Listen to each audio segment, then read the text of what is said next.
if simple case I'm giving you one spring and one mass, and then I'm asking you this natural frequency, you will easily say that okay, natural frequency is going to be under root k by m, and in this under root k by m, if I will replace this k by m with some under root g by del, then this formula has no physical field in this question, right?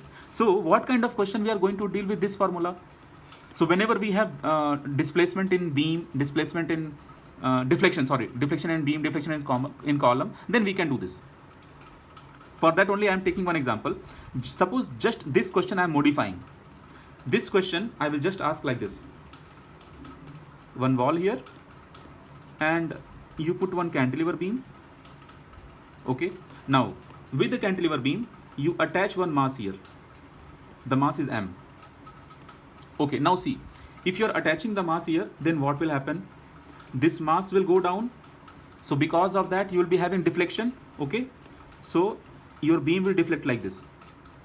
So this deflection will come into picture. You see, try to understand. Now this deflection del will help you to find out natural frequency of the system, because this mass, I mean this beam will do like this, then like this, then like this, then like this, then like this, then like this. This kind of vibration will come into picture. Okay, so you go to your previous chapter where we have done slope and deflection, and I told you that we have to remember a lot of values of deflection so that we can crack this kind of question easily. So now you see the importance of this deflection part.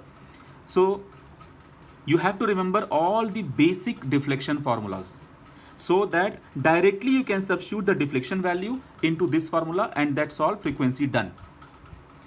Okay, now understand one more way, one more formula. Just a minute. Yeah. Now one more variety. If I'll change the question, one beam here, and here I'm attaching the mass, then you understand. Suppose naturally this beam will go like this. Naturally this beam will go like this. But imagine if suddenly you have attached the mass, then this beam will come down, go up, come down, go up, come down, go up.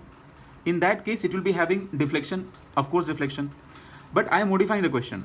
I am putting one more ceiling here, and here I am attaching one spring. Now see, if you are attaching one more spring, then this question will be very easy but technical now.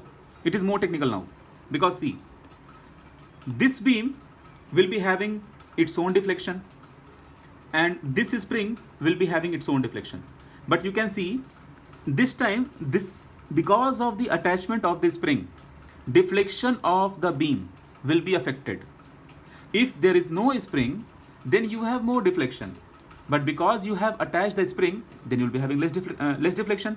So overall deflection, how will you find out? So in that case, in last class, I taught you the idea of checking parallel combination and series combination. So let's understand how that idea works here in this question.